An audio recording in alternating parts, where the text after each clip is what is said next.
trying to stay away from trans fats and saturated fats as well as you can, because those are the two that are really going to start to clog up those arteries.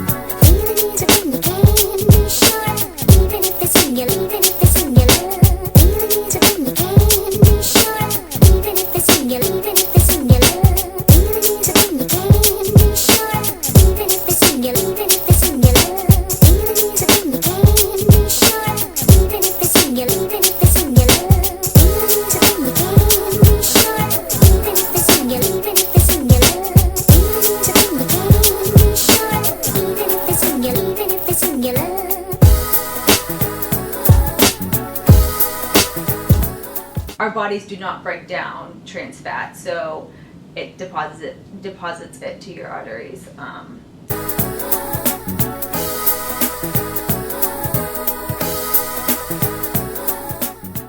Usually has a lot of sodium in it.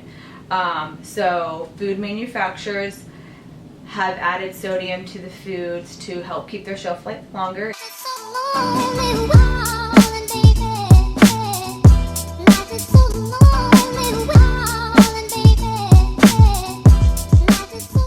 And in just a small serving size, we're getting a ton of sodium, which causes our bodies to retain water and causes our heart and our kidneys to work harder in overdrive to pump the blood throughout the body.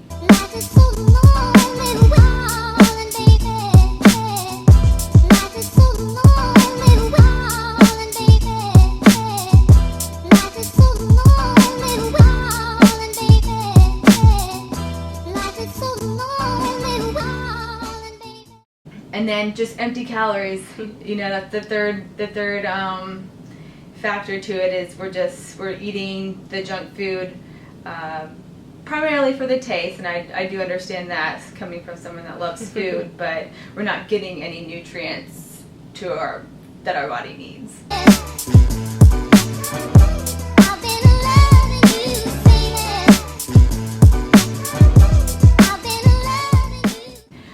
Sugar does not have to be bad. People forget that carbohydrate is sugar.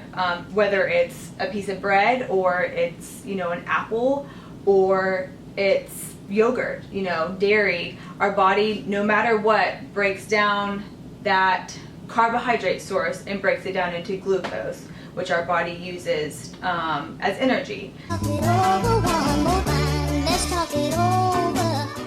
Whether it's candy or an apple, our body is still going to break it down into its smallest form, which is glucose. The difference is the effect that it has on our blood sugars when we eat that, say, one serving size. If you eat a handful of strawberries compared to a handful of Sour Patch Kids, yes, it's going to cause your blood sugars to rise really, really high and drop pretty quickly within a 30-minute period, as compared to those berries, which are called a lower glycemic food. So it's not going to cause your blood sugars to rise as high and as fast. And that's because they're just more nutritionally packed compared to the Sour Patch Kids that are just straight sugar. Let's talk it over one more time. Let's talk it over. Let's talk it over one more time. Let's talk it over. Let's talk it over one more time. Let's talk it over.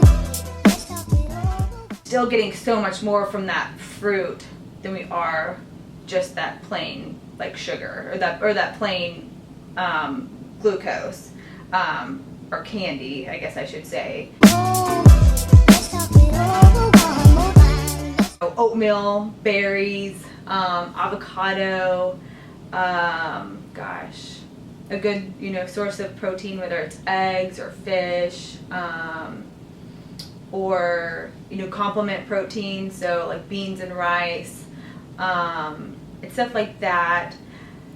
Again, everything is in moderation.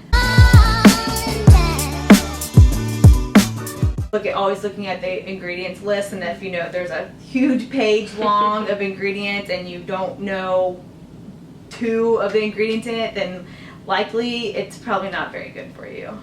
So I always tell patients to take baby steps. plan small goals instead of one big goal, because it's very intimidating to only try and reach, that one big goal.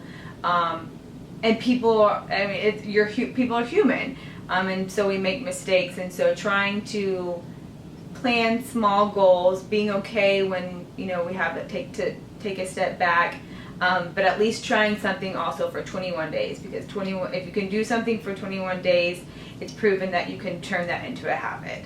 So always keeping that magic number, 21 days, trying to make, even if it's the smallest diet or lifestyle change, trying to do that for 21 days.